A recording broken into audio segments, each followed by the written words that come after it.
마태복음 9장 14절 17절 말씀 중심 새 언약이신 예수 그리스도, 이런 제목으로 오늘 나누겠습니다. 침상에 누인 채로 중풍병에 걸려있던 사람을 데려와서 지붕을 뜯고 예수님 앞에 내려놓았던 사람들의 그 믿음을 예수님이 보시고, 예수님께서는 그 병자에게, 중풍병자에게 안심하라, 내 죄가 사함을 받았느니라 라고 말씀하셨어요. 이때의 서기관이죠, 율법학자가 마음속에 생각했습니다.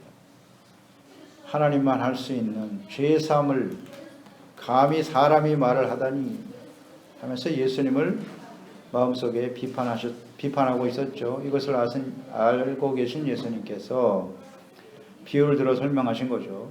예수님이 이 땅에 오신 것은 의로운 사람을 부르러 온 것이 아니다. 죄인을 불러 회개케 하고 의롭다함을 얻고 용서받도록 하기 위해서 예수님이 이 땅에 오신 것이다 말씀하셨어요. 의사는 병든 자에게 필요한 것이지 건강한 자에게 의사는 필요 없다, 그런 말씀을 하셨습니다. 이어서 오늘 본문 말씀에 보면 금식하지 않는 예수님의 제자들에 대해서 세례 요한의 제자들이 비판을 했습니다. 그러니까 서기관이 나와서 예수님을 비판하고, 그 다음 또 바리새인들이 나와서 예수님을 비판하고, 이번에는 세례 요한의 제자들까지도 예수님께 나와서 예수님을 지금 비판하고 비난하고 있습니다. 이 금식과 관련해서 예수님의 제자들은 금식하지 않는다 하는 것을 지금 비난하고 있는데요. 그래서 예수님께 대해서 그들의 질문과 비판에 대해서 지금 말씀하고 계신 것이 이제 본문 말씀입니다. 그러니까 유대인들이 금식을 하는 이유는 대개 극한 슬픔과 위기를 만났을 때, 고통을 당하고 있을 때 하나님께 도움을 구하기 위해서 금식을 하기도 하고요. 또 하나님 앞에서 자신의 죄를 깨닫고 회개하고 돌이키기 위해서 용서받고 의의 삶을 회복하기 위해서 금식을 하는 것입니다. 금식 기도를 할 때, 금식할 때 그 대상이 누구냐? 대상은 하나님이십니다. 하나님을 위해서, 하나님에 대해서 지금 금식을 하는 거예요. 사람들에게 보이기 위해서 금식하는 것이 아닙니다. 근데 당시 바리새인들은 하나님을 위해서 금식하기보다는 자기 자신들이 율법을 잘 지키는 의로운 자들이다, 자신의 의를 자랑하기 위해서 일주일에 2번씩 금식을 했어요. 하나님께 도움을 구하고 용서를 구하는 금식이라면, 사실 당시에 예수님을 따르고 있던 제자들, 그 제자들이 금식하지 않는 것은 당연한 것으로 보입니다. 왜냐하면 이 제자들은 하나님의 아들이신 예수 그리스도와 함께 생활하고 있었기 때문이에요. 예수님과 함께 소통하며 살아가고 있었습니다. 만약에 주님 어떤 도움이 필요하다면 예수님께 나가서 직접 말할 수 있었고요. 그리고 자신들이 말씀을 통해서 잘못된 것을 깨닫게 될 때 예수님께 나가서 용서를 구하면 직접 죄사함을 받을 수 있고 용서를 받을 수 있었기 때문입니다. 그래서 예수님, 살아계신 하나님의 아들 예수께서 함께 계시는 동안에는 사실 금식이 필요 없다는 겁니다. 진정한 금식의 의미로 보았을 때. 그래서 예수님께서는 제자들이 금식하지 않는 이유에 대해서 생배 조각과 또 새 포도주와 새 부대의 비유를 말씀하셨는데요. 예수님을 통해서 구원과 의롭다함을 얻는 일은 이전에 율법이나 금식, 할례 같은 외식과 형식적인 의를 추구하는 것과는 다르다 하는 것을 말씀하기 위해서, 가르치기 위해서 이 말씀을 하고 계신 것입니다. 예수님께서 새 언약이 되심을 말씀하십니다. 복음은 율법 이상의 것이기 때문에 율법은 예수께서 말씀하시는, 또 예수님이 가르치시는 예수님이 십자가를 통해서 이루신 새 언약, 이것을 수용할 수 없습니다. 복음의 본질은 주님의 그 사랑과 용서를 통한 의의 회복입니다. 그게 진정한 복음이에요.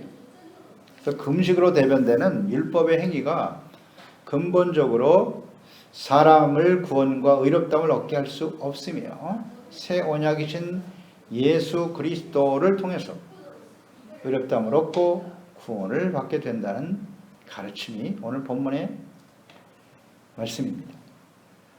그래서 첫째로 이 말씀에 나타난 주님의 교훈은 율법의 행위를 의라고 여기며 외식하는 사람들은 하나님의 구원의 은혜에 참여할 수 없다라는 것을 말씀하고 있습니다. 14절 말씀에 그때에 요한의 제자들이 예수께 나와 이르되 우리와 바리새인들은 금식하는데 어찌하여 당신의 제자들은 금식하지 아니하나이까? 금식은 하나님의 백성들에 있어서 중요한 경건 생활입니다. 금식의 진정한 의미는 자신의 죄를 깨닫고 슬퍼하고 하나님께 용서를 받고 의롭다함을 얻기 위해서 음식을 금하는 겁니다. 육체의 일을 금하고 스스로 괴롭게 하여 죄를 버리려고 하는 간절한 마음으로 하나님께 나아가는 경건한 모습입니다. 우리는 마태복음 6장 16절 산상수훈의 말씀에서 예수께서 금식할 때 외식하지 말라고, 사람들에게 보이려고 하지 말라고 말씀하신 것을 배웠습니다. 금식을 사람에게 보이려고 외식하는 일, 그러니까 이 금식이 경건인데요. 기도, 구제, 금식에 대해서 예수님은 말씀하셨는데 경건의 목적을 내면 또 영적인 청결과 겸손에 두지 않고 종교적인 의식에 두려고 하는 것, 그것은 옳지 않다라고 말씀하셨어요. 오직 하나님께 집중하기 위한, 하나님의 말씀과 뜻을 깨닫고 순종하기 위한 동기와 목적이 아닌 자기 자신을 위해서 혹은 사람들에게 보이기 위한 금식은 아무 유익이 없습니다. 그것은 진정한 경건은 아닙니다. 이 잘못된 금식은 자신의 믿음과 영적 수준이 높은 사람이라고 스스로 확신하면서 교만한 자가 될 수 있어요. 당시 바리새인과 세례 요한을 따르는 제자들도 자신들은 금식하는데 왜 예수님의 제자들은 금식하지 않습니까? 비난하고 지금 정죄하고 있습니다. 이는 금식하는 자신들은 의로운 사람들이고 금식을 하지 않는 예수님의 제자들은 의롭지 못하다, 이렇게 지금 정죄하고 있는 것입니다. 비교하면서 자신들의 의를 주장하고 있습니다. 그러니까 당시 바리새인들은 자신들이 이렇게 금식하면서 주를 섬기는 것을 대단히 의로운 행동이라고 자부하고 있었습니다. 누가복음 19장 10절이야 14절에 보면 예수님이 성전에서 기도하는 두 사람을 보시고 하신 말씀이에요. 두 사람이 기도하러 성전에 올라갔는데 하나는 바리새인이고 하나는 세리였다. 바리새인은 서서 따로 기도하여 이르되 하나님이여, 나는 다른 사람들 곧 토색, 불의, 간음을 행하는 자들과 같지 아니하고 이 세리와도 같지 아니함을 감사하나이다. 나는 일에 2번씩 금식하고 또 소득의 11조를 드리나이다 하고, 세리는 멀리 서서 감히 눈을 들어 하늘을 쳐다보지도 못하고 다만 가슴을 치며 이르되 하나님이여 불쌍히 여기소서, 나는 죄인이로소이다 하였느니라. 내가 너희에게 이르노니 이에 저 바리새인이 아니고 이 사람이 의롭다 하심을 받고 그의 집으로 내려갔느니라. 무릇 자기를 높이는 자는 낮아지고 자기를 낮추는 자는 높아지리라 하시니라. 이렇게 말씀하셨죠. 세리와 바리새인의 기도.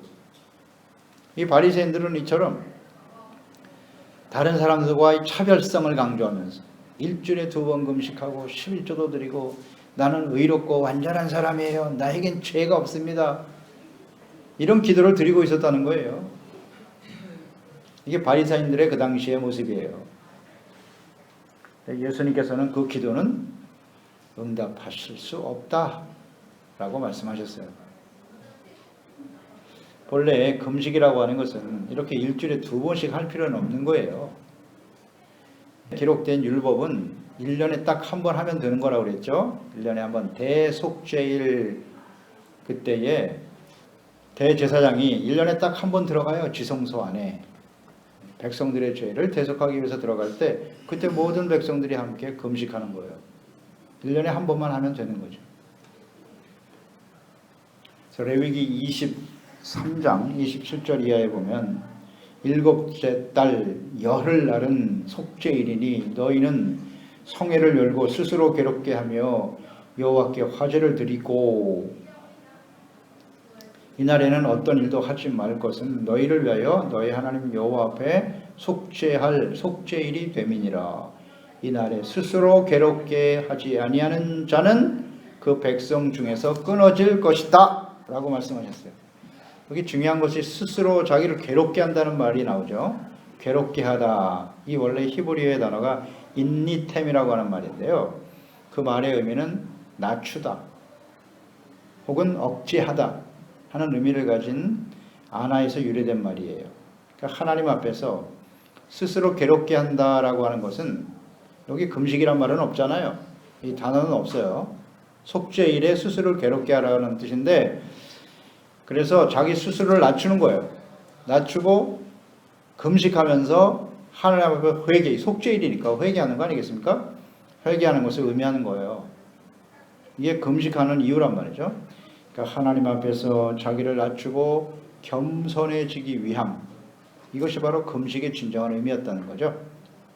그래서 참된 금식은 이렇게 자신의 뜻을 버리고 하나님의 뜻을 받아들이기 위해서 필요한 것이다. 그러니까 금식은 자기 자신을 부인하는 겁니다. 내가 이렇게 많은 금식을 하니까 내가 대단한 사람입니다. 자기 자신의 의의를 더욱더 확립시키기 위해서 자랑하기 위해서 하는 게 아니고 금식은 내가 무슨 40일 금식을 몇 번 했습니다. 대단한 사람입니다. 아니고 자기를 부인하는 겁니다. 나는 하나님 앞에서 죄를 지을 수밖에 없는 연약한 존재입니다. 하나님 나를 불쌍히 여기소서 겸손해지는 거예요. 그게 금식입니다. 내가 너무 교만하기 때문에 하나님의 말씀을 따르지 않기 때문에 어떻게 하면 나의 생각을 초소복종시키고 겸손히 주님을 섬길까? 그게 금식의 의미라고요. 그건 자랑할 일이 아니에요. 근데 그렇지 않고 그거 자신을 금식 자체를 의로 여긴다고 하는 것은 참 어리석은 일이에요. 내가 이렇게 교만한 사람임을 자랑하는 거라고요. 그러니까 예수님이 정확하게 알고 계시죠. 금식은 주님께 순종하는 겸손이에요. 이게 진정한 의미죠. 바리새인들도 그랬고 이 세례 요한의 제자들도 역시 금식을 자랑하면서 비난하고 있다는 얘기는 자기들 스스로가 외식하는 자요 교만한 자들이라고 하는 증거입니다. 이걸 잘 생각해야 합니다. 오늘날로 적용을 시켜보죠. 오늘날 우리가 매일같이 예배를 드리고 기도를 하고 또 봉사도 하고 헌신하는 것을 자신의 의로 여기고 직분도 마찬가지예요. 내가 목사고 교회 재직이니까 나는 의로운 사람이야. 믿음이 좋은 사람이라고 이렇게 스스로 여기면서 그 기준으로 사람들을 비판하는 거예요. 정죄하는 거예요. 이게 바리새인들과 같은 사람들이에요. 우리가 신앙에 연륜이 있고 뭐 어떻게 헌신했고 이런 건 우리가 하나님 앞에 자랑할 만한 의의가 되지 않아요. 절대 그래서는 안 됩니다. 근데 그걸 의로 여기잖아요. 그래서 본문에 기록된 세례 요한의 제자들과 같이 자신의 의의를 자랑하며 외식하는 이것은 교만한 사람이다 라는 것을 정확하게 우리는 알고 있어야 돼요. 우리가 남을 정죄하고 비난하고 판단할 수 있는 그런 위치에 있지 않아요. 우리는. 그리고 두 번째는 그럼 언제 금식해야 하느냐 하는 것인데요. 15절에 예수께서 그들에게 이르시되 혼인집 손님들이 신랑과 함께 있을 동안에 슬퍼할 수 있느냐? 그러나 신랑을 빼앗길 날이 이를 것인데 그때는 금식할 것이다 말씀하셨거든요. 금식, 즉 율법의 행위로 스스로 의롭다고 생각하고 금식하지 않는 제자들을 비판하고 정죄하는 세례 요한의 제자들. 그들에게 예수님이 답변하신 내용인데요. 그러니까 현재 예수님께서 함께 하시는 그 제자들은 금식할 필요가 없다. 왜냐하면 예수께서 신랑이시고 혼인잔치의 비유를 드셨단 말이에요. 혼인잔치는 그 신랑을 맞이하고 즐거워하는 자리인데 거기서 슬퍼하며 금식하는 것은 맞지 않다는 거죠. 그러니까 예수님께서 우리에게 죄사함 받고 구원받아 하나님의 자녀가 되는 구원의 은혜를 베풀기 위해서 지금 함께 계시는 건데 그 자리에서 금식을 하는 것은 옳지 않다는 거죠. 지금 함께 죄사함 받고 은혜 받고 그 은혜에 감사하고 기뻐할 시간이지 지금은 슬퍼할 때가 아니다. 이렇게 주님께서 말씀하신 겁니다. 금식이라고 하는 것은 하나님 앞에서 자신을 낮추는 거라 그랬죠. 죄를 깨닫고 슬퍼며 회개하고 겸손해지는 것인데 그 죄사함의 권능을 가지고 계신 예수 그리스도께서 함께 계시면서 죄를 용서해 주시고 의롭다함을 얻은 백성들은 오히려 하나님 앞에 감사하고 기뻐하며 찬양을 드려야 하는 것이죠. 예수님이 이 비유를 지금 정확하게 설명하셨어요. 왜 지금은 금식할 때가 아니냐 하는 거죠. 느헤미야에 보면 8장 8절 이하에 이스라엘 백성들이 바벨론 포로에서 돌아와 예루살렘이 회복됐어요. 예루살렘에 돌아와서 그들이 하나님 앞에서 제사장이었던 에스라가 하나님의 율법책을 읽고 선포할 때 그 말씀을 듣고 대성통곡했습니다. 우리 조상들이 얼마나 심각한 죄를 지어서 이렇게 고통을 당하고 어려움을 당했는데 다시 우리가 하나님의 예루살렘으로 돌아와서 하나님을 예배할 수 있다니 얼마나 감사한 일입니까? 감사의 눈물이기도 하지만 애통하는 눈물을 흘렸어요. 너무나 죄를 많이 졌다 우리가. 그 울고 있을 때 하나님이 율법책을 낭독하고 그 뜻을 해석하여 백성들에게 낭독하는 것을 다 깨닫게 하니 백성들이 율법의 말씀을 듣고 다 우는지라 그랬어요. 총독 느헤미야의 제사장 겸 학사 이스라엘 백성들을 가르치는 레위 사람들이 모든 백성에 이르기를 오늘은 너희 하나님 여호와의 성일이니 슬퍼하지 말며 울지 말라 하고 느헤미야가 또 그들에게 이르기를 너희는 가서 살진 것을 먹고 딴 것을 마시되 준비하지 못한 자에게는 나누어 주라. 이날은 우리의 성일이니 근심하지 말라. 여호와로 인하여 기뻐하는 것이 너희 힘이 되느니라. 이렇게 선포했거든요. 지금 울 때가 아니라는 것. 하나님이 우리의 죄를 용서해 주시고 우리를 새롭게 하시고 하나님의 은혜를 베풀어 주셨다. 그러니까 예수 그리스도가 이 땅에 오신 목적이 죄인들을 불러 용서받고 의롭다함을 얻게 하시기 위해서 오셨는데 그 예수님과 함께 있는 이때는 지금 기뻐하고 즐거워할 날이라는 거죠. 그걸 말씀하신 거예요. 그런 의미로 지금은 금식할 때가 아니야. 그러면 언제 금식해야 하는가요? 그러나 신랑을 빼앗길 날이 올 것이다. 예수님이 아주 정확하게 말씀하시네요. 그때 금식하면 된다. 이 신랑이신 예수님을 빼앗길 날이 올 것이라는 거예요. 예수님께서 고난을 받으시고 십자가에서 죽으시고 부활하신 이후 하나님께로 다시 돌아간다는 거죠. 예수님이 곧 이 땅을 떠나게 될 것이다 라는 말씀을 하신 거예요. 그때 금식하며 기도하라. 예수님이 고난 받으시고 십자가에 죽으심으로써 이루실 구원의 은혜, 역사, 이것은 이미 선지자들을 통해서 다 말씀하셨고요. 이사야서 53장이잖아요. 또 제자들에게도 말씀하셨어요. 여러 번 말씀하셨죠. 마태복음 16장 21절에 이때로부터 예수 그리스도께서 자기가 예루살렘에 올라가 장로들과 대제사장들과 서기관들에게 많은 고난을 받고 죽임을 당하고 제3일에 살아나야 할 것을 제자들에게 비로소 나타내시니라. 여러 번 말씀하셨는데 제자들은 관심이 없어요. 절대 예수님은 죽으시면 안 됩니다. 이 나라의 왕이 되고 다스려 주심으로써 우리도 그 높은 자리에 앉아서 신분 상승하고 한번 잘 살아봅시다. 이게 제자들이 예수님을 따르고 있었던 생각이었다. 그런데 예수님이 죽으신다니. 가장 먼저 눈치챈 사람이 가룟 유다죠. 그러니까 예수님을 팔아버린 거예요. 은 30에 팔아 넘겨버리잖아요. 십자가의 죽으심과 부활을 통해서 이루실 구원의 역사. 하나님께로 곧 가실 날이 온다. 그때 금식을 하라. 이 말씀을 하셨거든요. 예수님이 이 땅에 안 계실 때 그러니까 금식할 대상들은 예수님이 그리스도의 하나님의 아들이신데 그 예수님을 십자가에 못 박아버렸잖아요. 못 박아버린 이스라엘이 금식해야 될 것이고 또 예수님을 믿고 의지하고 따랐던 제자들, 예수님이 안 계시요. 두려워하고 떨고 있었죠. 그때 성령이 임하여 이제 예수 그리스도의 증인이 되어 살아가야 될 예수님의 제자들, 그들이 금식하며 기도해야 될 것이다. 그런 말씀을 하신 거죠. 그래서 하나님께서 예수 그리스도를 보내신 뜻을 깨닫고 예수님을 통해 이루실 구원의 역사를 제자들이 감당해야 되는데 예수님 없이는 어렵다. 그래서 그때 금식하며 기도할 때 약속하신 또 다른 보혜사 성령이 임하심으로써 그 성령과 함께 주님의 복음을 전파하며 증거하게 될 것이다. 그때는 금식해야 된다고 주님 말씀하고 계시는 거예요. 그래서 예수 그리스도의 복음을 거부하고 미워하는 세상에서 복음 전파의 사명을 감당해야 될 제자들, 오늘 우리를 여기 포함하면 우리들도 여기에 포함이 되는 거죠. 그래서 겸손히 하나님을 믿고 의지하고 성령의 인도하심을 따라 이 사명을 감당해야 될 우리들이 금식하며 기도해야 한다라고 말씀하고 있는 것입니다. 우리의 힘으로 될 수 없는 일이기 때문에 절대적인 성령의 도우심이 필요하기 때문에 우리는 금식하며 기도해야 되는 것입니다. 그때 기도하라. 그래서 그렇게 기도할 때 제자들은 성령이 임했습니다. 또 금식하면서 성령과 함께 사역을 감당했을 때 사도 바울이 안디옥 교회에서 이방 선교로 선교사로 파송을 받게 되는 거고요. 그런 겁니다. 오늘날 이 시대에도 우리가 금식해야 될 이유는 분명해요. 주여, 내가 어떻게 하면 이 사명을 감당하겠습니까?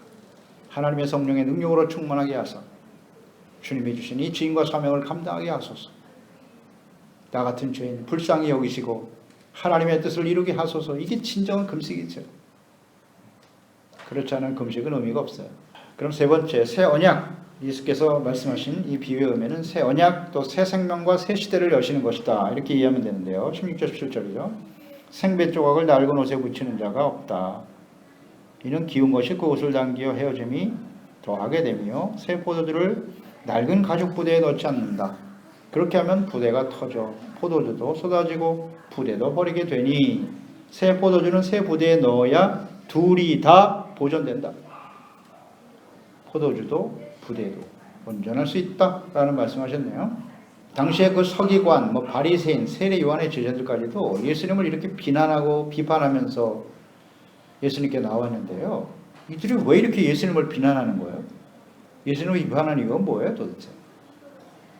그 이유는 그 이유에 대해서 예수님께서 이 비유를 통해서 아주 분명히 대답을 주셨는데요. 첫 번째가 생배 조각과 낡은 옷의 비유잖아요. 생배 조각을 낡은 옷에 대어 기우면 생배 조각이 낡은 옷을 잡아당기게 돼요. 잡아당겨서 옷이 더 헤어지게 된다. 이런 상식이죠. 그 당시에 모든 백성들이 다 이해할 수 있는 말씀이고요. 또 하나는 새 포도주와 낡은 가죽 부대의 비유죠. 새 포도주를 낡은 가죽 부대에 넣으면 안 된다. 그러니까 당시에 포도주를 담는 부대가 가죽으로 만든 것인데 이게 오래되면 신축성이 없어요. 딱딱하게 굳어지거든요. 새로운 포도주를 넣으면 발효가 되면서 이 가스가 생겨서 팽창되기 때문에 낡은 가죽 부대는 다 터지고 만다는 거죠. 그래서 새 포도주는 새 부대에 담는 것이 그 당시의 상식이에요. 그러면 이 새 포도주를 새 부대에 넣어야 한다라고 하는 이 의미는 무엇인가? 어떤 의미로 하신 말씀이겠어요? 낡은 옷과 낡은 가죽 부대는 오래된 것을 의미하는 거죠. 그것은 곧 율법의 행위로 의에 이룰 수 있다는 생각을 가진 것이 낡은 생각이라는 거예요. 율법을 행함으로 의에 이룰 수 있다는 생각. 그래서 그들은 일주일에 2번씩 금식하는 일. 이것이 이제 율법적으로 아주 의로운 것이라고 확신하고 있었고요. 레위기 23장 우리 말씀 나누는데요. 금식, 스스로를 괴롭게 하는 속죄일의 금식, 괴롭게 하지 않는 사람은 하나님의 백성들에게서 끊어진다라고 말씀하셨으니까 1년에 한 번이 아니라 일주일에 2번씩 금식하면 나는 하나님의 백성으로서 절대 하나님 앞에 끊어지지 않을 거야. 이런 생각을 가지고 있었단 말이죠. 이런 생각이 바로 낡은 생각이다. 그것을 통해서 하나님의 의에 이룰 수 있는 것은 아니야. 이런 잘못된 생각과 관습이 바로 낡은 것이라고 선포하신 거죠. 우리가 상상스러운 말씀에 예수께서 의의 삶에 대해 말씀하실 때 마태복음 5장 20절이죠. 내가 너희에게 이르노니 너희의 의가 서기관과 바리새인보다 더 낫지 못하면 결코 천국에 들어가지 못하리라고 하셨거든요. 바리새인들보다 더 나은 의가 있어야 된다. 그 의가 뭐냐? 산상수훈. 그 말씀이었잖아요. 그래서 이 말씀도 이 오래된 가죽 부대, 낡은 옷이 바로 이 율법을 지켜 그 율법의 의라고 확신하고 있는 바리새인들, 그런 의를 가지고는 안 된다는 거예요. 율법을 지켜 의에 이를 수 있는 사람은 없기 때문이죠. 그것을 스스로 의롭다고 여길 뿐이지, 율법의 의를 우리를 완전히 의롭다고 만들 수는 없다는 거예요. 이걸 깨우쳐 주시려고 이 말씀하신 거라고. 예수님만이 새 언약이 되신다. 새 옷, 새 포도주, 새 부대에 해당하는 새 언약을 말씀하신 거죠. 그러니까 이 새 포도주라고 하는 의미는 새 언약이신 예수님을 의미하는 거예요. 그래서 예수께서 십자가에 이루실 구원의 사역, 구원의 은혜를 말씀하고 있는 것이죠. 그래서 이 새 언약은 복음이에요. 복음을 통해서 우리가 용서받고 의롭다함을 얻게 되는 것입니다. 그래서 예수님께서 십자가에 죽으시기 전 마지막 6월절 만찬에 하신 말씀이잖아요. 누가복음 22장 20절 저녁 먹은 후에 잔도 그와 같이 하여 이르시되 이 잔은 내 피로 세운 새 언약이다. 곧 너희를 위하여 붓는 것이다. 예수님의 십자가 피, 이것이 새 포도주고 새 언약이고, 그래서 우리가 성찬을 대할 때마다 우리의 의를 주장하는 게 아니라 예수님의 십자가의 구속의 은혜로 내가 죄사함 받았다, 잊지 말자는 겁니다. 이것을. 그래서 성찬을 대하는 거예요.